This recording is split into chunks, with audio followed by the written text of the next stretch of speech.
Hello lovelies, welcome back to my channel. तो last part में हमने देखा था कि विंग लांजान से कहता है, मैंने गलती किया है तो क्या तुम मुझे पनिश नहीं करने वाले हो लांजा। और इतना बोल करके वो लांजान को अपने प्लीडेड आइज के साथ में देखने लगता है। तो अब आगे तो जो लोग भी मेरे चैनल पे नए आ रहे हो वो प्लीज़ प्लीज़ मेरे चैनल को सब्सक्राइब कर दो, ताकि आप लोगों के पास अच्छी अच्छी स्टोरी आती रहे। और हॉल के बटन्स पे क्लिक करना ताकि सभी नोटिफिकेशन आप लोग के पास पहले पहुंच जाए। और जो लोग भी जिन लोगों को भी ये स्टोरी लाइन अच्छी लगती है वो प्लीज़ कमेंट्स करके मुझे ज़रूर बताओ कि आप लोगों को ये स्टोरी कैसी लग रही है। और मुझे कुछ और ऐड करना चाहिए बिकॉज़ ये मैंने खुद की क्रिएट की गई स्टोरी है, तो मुझे अभी तो नहीं बट जैसा समझ में आता है मैं वैसे, ये मेरी सेकंड स्टोरी है जिसे मैंने खुद से राइट किया है। इसलिए आप लोग मुझे कुछ सजेशन भी दे सकते हो कि दी आपको ऐसा नहीं ऐसा स्टोरी शेयर करना चाहिए, ठीक है ना। तो फिर मैं आगे बढ़ती हूँ। ओके, तो इबो जब सॉरी लैंजा जब देखता है कि विंग उसे पनिशमेंट के लिए कह रहा है तो उसकी ओर झुकता है, और झुकने के बाद उसके लिप्स को कैप्चर कर लेता है, और कैप्चर करने के साथ ही उसे किस करना स्टार्ट कर देता है। पहले तो उसके दोनों लिप्स को वो सक करता है, सक करने के बाद उसके बाद अपने टंग को उसके मुंह में इंसर्ट कराने के बाद उसके पूरे अंदर जितना भी था वो सभी चीज़ें अच्छे से एक्सप्लोर करता है। दोनों के टंग्स आपस में फाइट भी हो रही थी और दोनों का सलाइवा भी आपस में मिल रहा था। कुछ देर तक दोनों एक दूसरे को किस करते हैं, देन दोनों सेपरेट होते हैं। उसके बाद विंग कहता है, तो कैसा लगा। तो इस पे लांजन कहता है, मैं तुम्हें हमेशा ऐसे ही खाना चाहता हूँ। इस पे लांजन जो जब इसके मुंह से सुनता है विंग कि वो ऐसे बोल रहा है, तो वो अपनी आंखों को बड़ी करते हुए कहता है, क्या मतलब तुम्हारा। तो लांजन कहता है, मैंने कहा कि मैं तुम्हें ऐसे हमेशा खाना चाहता हूँ।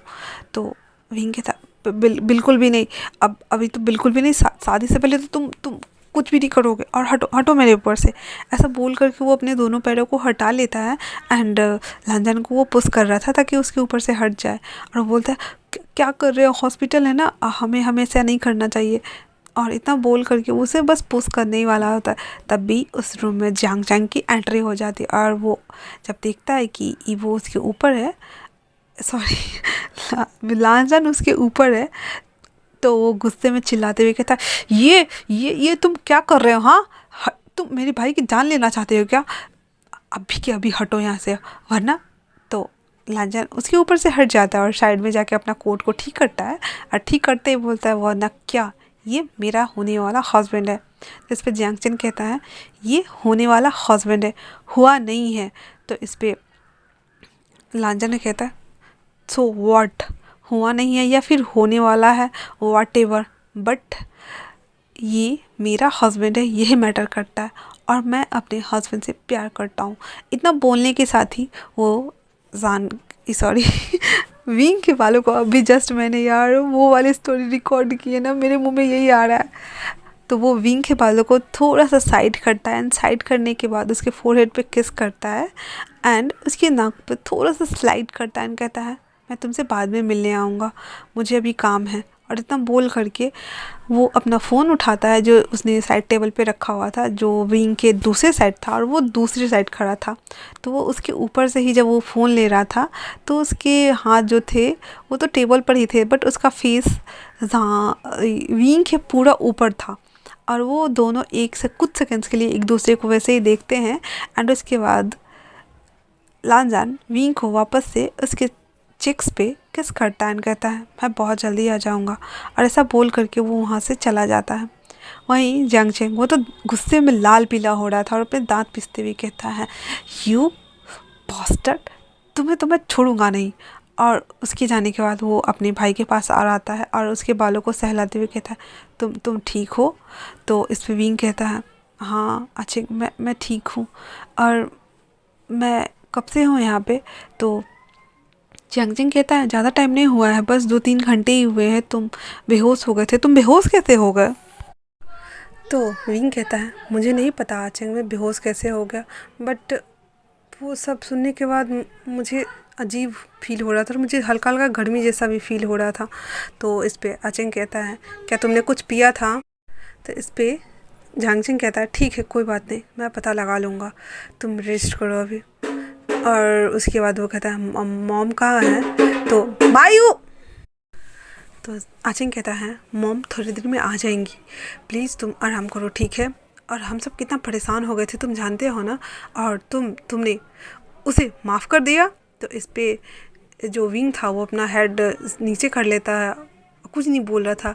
तो वो कहता है वापस से झांगचिंग क्या तुमने सच में उसे माफ़ कर दिया। इस पे विंग कहता है मुझे नहीं पता बट मैं उस पर बिलीव करना चाहता हूँ आचिंग।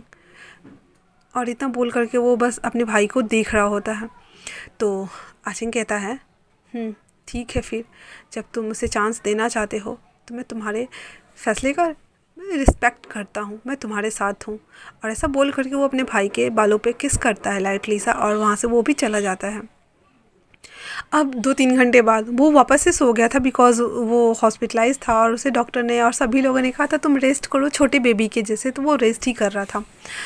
उसके बाद जब डॉक्टर उसे डिस्चार्ज कर देते हैं तो वो घर आ जाता है, और घर आने के बाद वो अपने रूम में जा रहा था, तभी वैसे ही वहाँ पे लांजान आ जाता है। और वो घर में आते ही मैडम यू को और जान फेंगमियांग को बो करता है, और बो करने के साथ कहता है क्या मैं विंग का ध्यान रख सकता हूँ। ऐसा बोल करके वो वेट करने लगता है कि वो लोग क्या जवाब दे। अब चूँकि उन दोनों की शादी तो ऑलरेडी फिक्स हो ही चुकी थी, तो अब एक दूसरे का फियांसे होने के नाते जियांग फेंगमियां थे वो कहते हैं हाँ ठीक है तुम रख सकते हो, बट मेरे बेटे को ज़्यादा तकलीफ़ नहीं होनी चाहिए, वो इमोशनली थोड़ा वीक है और मैं नहीं चाहता कि तुम उसे दोबारा हर्ट करो। तो जो ईबो था वो नीचे अपने नीज़ पे बैठ जाता है, और बैठने के साथ कहता है अंकल मैं जानता हूँ कि मैंने गलती की है, आप चाहे तो मुझे इसकी पनिशमेंट दे सकते हैं, बट मैंने ये सब जानबूझ के नहीं किया, और मैं सभी चीज़ों को प्रोसेस करने में लगा हुआ हूँ। बहुत जल्द सारे सबूत मेरे हाथ में होंगे और मैं अपने आप को क्लियर भी कर लूँगा, बट बिलीव मी अंकल। तो जब उसे ऐसे बैठे हुए देखता है तो जांग फेंगमियांग को अच्छा नहीं लगता, क्योंकि वो लैंड कॉर्पोरेशन का एक यंगेस्ट मास्टर है, प्लस वो अपनी कंपनी का हेड और सीईओ है, और ऊपर से वो उसके दोस्त और उसके बिजनेस पार्टनर, मतलब उसकी वाइफ के दोस्त और उसके बिजनेस पार्टनर का वो बेटा है। तो इस नाते वो उसके पास जाते हैं और उठाते हुए, और उठाने के बाद गले लगाते हुए कहता है विंग को तुम पे यकीन है तो मुझे भी तुम पर यकीन है वांग जी। और इतना बोल करके वो उसे ऐसे पार्ट करते हैं, एंड कहते हैं वो ऊपर उसका वहाँ रूम है, और ऐसे बता देते हैं, जो कि ईबो को तो ऑलरेडी पता ही था। तो वो सीधे विंग के रूम में चला जाता है, और विंग जो कि अभी भी अपनी आँखों को क्लोज किए हुए था, मतलब सो नहीं रहा था, बस बंद किए हुए था। और जब उसे रूम ओपन होने का साउंड सुनाई देता है तो वो उस ओर देखने लगता है जहाँ वांग जी खड़ा था, और वो उसके पास आता है और कहता है क्या मुझे देर हो गई आने में। तो इस पे विंग कहता है नहीं, हम अभी जस्ट आए हैं, हम देर नहीं हुई है तुम्हें, और तुम यहाँ ऊपर, क्या तुम्हें झांगचिंग ने रोका नहीं। तो इस पे वांग जी कहता है नहीं, झांगचिंग नीचे नहीं है, और मैं अंकल और आंटी से परमिशन ले करके आया हूँ। तो इस पे विंग मुस्कुरा देता है और कहता है अच्छा, और उसके बाद वो अपनी बाजुओं को फैला देता है। तो ईबो भी उसके पास जाता है और उससे हग कर लेता है, और विंग उसे कहता है तुम कंफर्टेबली मेरे पास आके लेट सकते हो। तो वांग जी कहता है अभी नहीं, मैं बस तुम्हें देखने आया था और कुछ काम भी करना था मुझे, इसी वजह से मैं जा रहा हूँ अब। तो विंग कहता है मुंह बनाते ओह तो तुम बस इतनी ही देर के लिए आए थे, तो तुम्हें आने की क्या ज़रूरत थी, तुम मुझसे वीडियो कॉल पे ही बात कर लेते। तो वांग जी कहता है नहीं, बट मैं तुम्हें बस अपने करीब देखना चाहता था। और ऐसा बोल करके वो अपनी सूज को उतार देता है। सूज उतारने के बाद वो एक दूसरी साइड जाता है, और दूसरी साइड जाने के बाद विंग को अपने बाजुओं में होल्ड करता है। होल्ड करने के साथ उसे कहता है अब तुम रिलैक्स करो, ओके। और ऐसा बोल करके उसके बैक को वो सहलाने लगता है। वहीं विंग को भी अच्छा लग रहा था और वो कंफर्टेबल था, तो वो लानवांग जी को वैसे ही पकड़े हुए वो भी सो जाता है, और दोनों सो गए एक दूसरे को पकड़े हुए ही। अब तो रात हो चुकी थी, डिनर बन चुका था, और उन दोनों को पता ही नहीं चला कि वो लोग कितनी देर सो चुके थे। जब डोर पे नॉक होता है तो वांग जी धड़फड़ा के, मतलब उसकी आँख खुल जाती है, और धड़फड़ा के उठने का ट्राई करता है तो देखता है कि विंग ने उसे बहुत टाइटली ग्रैब किए हुए हैं। तो वो फिर धीरे से उसे मतलब हटाता है अपने ऊपर से, एंड जाके वो दरवाज़ा खोलता है जहाँ सामने मिंगजी और यानली खड़ी थी, और वो तो उसे पकड़ के सोया हुआ था, तो वो थोड़ा मेस्डा भी दिख रहा था। तो उन दोनों ने उसको ईबो जय सॉरी मतलब लानबाग जी को देखने के बाद ना वो मतलब मुस्कुरा रही थी और अपने मुंह पे हाथ रख लेती है। तो वांग जी भी थोड़ा अनकम्फर्टेबल लग रहा था। तो वो कहता विंग अभी भी सो रहा है। तो याली कहती है कोई बात नहीं, ये तुम उसे उठा दो और दोनों फ्रेश होके नीचे आ जाओ। और वो वहाँ से जाने लगती। तभी मिंगजी मतलब वेंचिंग थी, वो पलटती है और कहती है और हाँ, अपना होलिया ठीक करके आना, ऐसे मत आ जाना। फिर याली जी थी, उसके हाथ को खींचती हुई कहती तुम चलो, और उसके बाद वो दोनों फिर वहाँ से हंसते हंसते वापस चले जाती है। वहीं वांग जी तो पूरा शर्मसार हो चुका था कि उसे ऐसे इन लोगों ने देख लिया, बल्कि मतलब वो तो उनके कपड़े बिगड़े हुए थे, बाकी वो ठीक ठाक ही था। ऐसा बोल करके वो चली जाती है। उसके बाद वांग जी भी डोर बंद करता है एंड अपने आप को पहले तो शांत करता है, क्योंकि वो पूरा नर्वस हो गया था उन लोगों की बात सुनने के बाद। फिर जा कर के वो विंग को बड़े प्यार से उठाता है, उसे उसके हेड को अपने गोद में लेता है एंड देन उसको उठाता है और कहता है कि हमें अभी डिनर के लिए नीचे जाना है, तुम रेडी हो जाओ। और ऐसा बोल करके वो उसके फोरहेड पे, चिक्स पे, लिप्स पे, हर जगह उसे किसेस दिया जा रहा था हल्का हल्का। तो विंग भी उठ चुका था और वो कहता चलते हैं ना साथ में। और ऐसा बोल करके फिर वो दोनों वॉशरूम जाते हैं। वॉशरूम जाने के बाद दोनों फ्रेश होते हैं। फ्रेश होने के बाद वो दोनों फिर नीचे डाइनिंग एरिया में आते हैं, जहाँ सभी लोग बैठे हुए थे खाना खाने के लिए।